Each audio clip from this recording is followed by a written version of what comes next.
Hey guys, just thought I'd share some more knife thoughts with you guys. As a lot of you know, I've long been a fan of the Mora Garberg.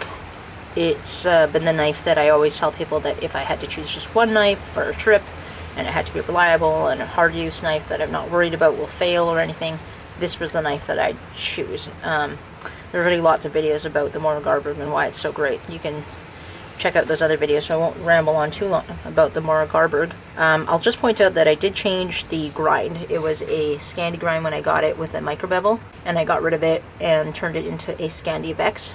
So you can probably see that it's a convex grind there.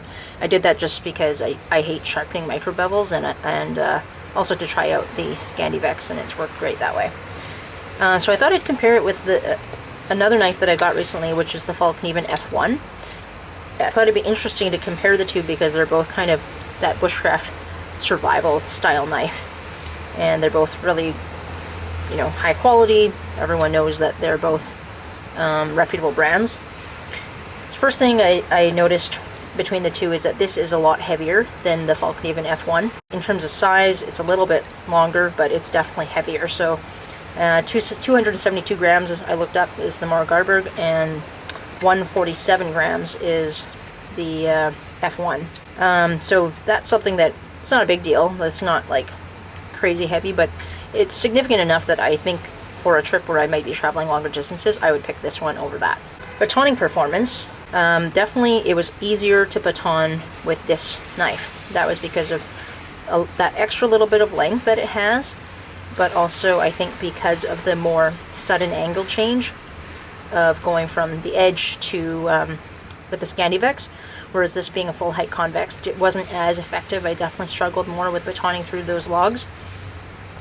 You might have thought that I might have thought that the Fallkniven F1 would have done a bit better because it is a little bit thicker. This is 4.3 millimeters thick, and this is 3.2 millimeters thick. But in the end, what made the biggest difference, I think, was the extra length plus the more sudden widening of the blade.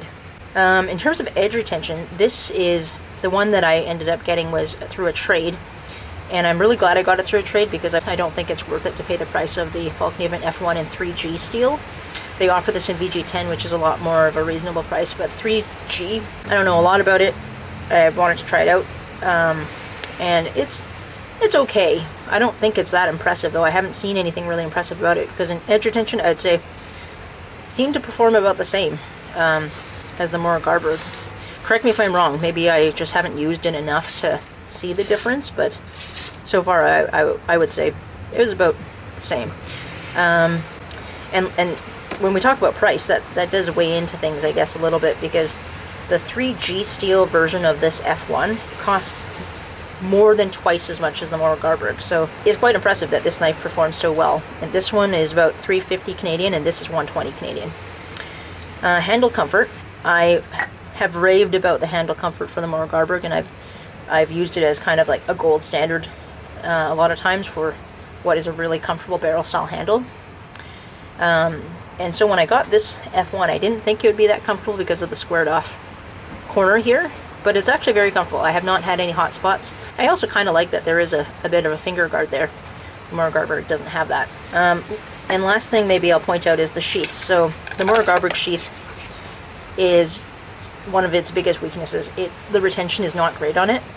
I have actually had it fall out of the sheath before, because the only thing that's really holding it in place is this little plastic, there's a little plastic nub in there that I think, and on this side too, that kind of presses against the handle and keeps it in place. And because the Mora Garberg is such a hefty, heavy knife, I have had it where the handle, just from the weight of it, it loosened and fell out.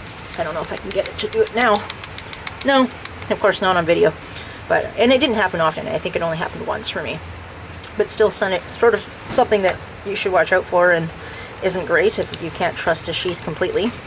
So the sheath on this one, neither of them are pretty sheaths. Neither of them are pretty knives. But the sheath on this one is very reliable. It can't fall out because of this, and because of this.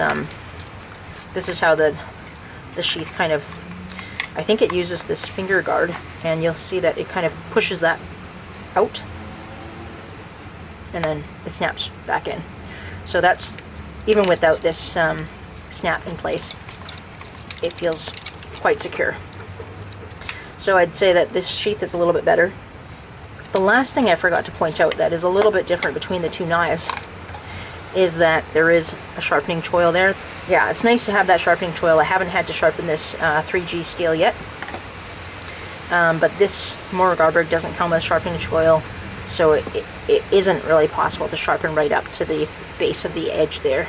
So overall, which knife is better? It's kind of a boring answer because the answer really is that it's a tie if you just base it on performance. It kind of would depend, I think, on what you're looking for in a knife and whether you like convex, full height convex, or if you like a Scandivex. But if you start bringing in the price of the 3G versus the Mora Garberg, then, you know, hands down, this is way better bang for your buck. Anyway, let me know what you guys think. If you guys have ever tried the Fallkniven F1 in VG10, I'd be interested to hear what your thoughts were on that, and or if anybody has more experience with 3G. Also, I'm very interested in hearing how 3G has performed and what the pros are of choosing such an expensive steel, because maybe it's tougher than a lot of other steels. Maybe the edge retention isn't where it excels, but maybe it's something else. So thanks so much for watching, guys. I'll talk to you next time.